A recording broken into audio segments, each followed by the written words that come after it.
আসসালামু আলাইকুম। আমার কথা হলো, এই হুজুরের দ্বারাতে আমার অনেক সমস্যা ছিল, অনেক উপকার পাইছি।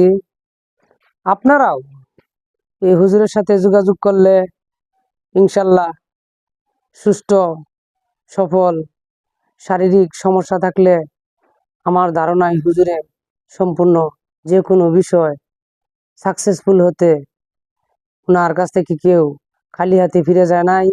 আপনারাও হুজুরের চিকিৎসা নেন। আরও যদি আপনাদের কাছে কেউ লোক থাকে, ওদেরকেও চিকিৎসা করতে বলেন। হুজুর খুব ভালো, সুষ্ঠু, জ্ঞানী, ঝগড়া, অনেক পেশার থেকে মানুষকে মুক্ত করতে পারবো ইনশাল্লাহ। আমার অনেক সমস্যা ছিল, হুজুর আমার ভালো করছে, আমার অনেক রোগ। তো আপনারাও চিকিৎসা নিয়েন, সুস্থ থাকেন। আসসালামু আলাইকুম।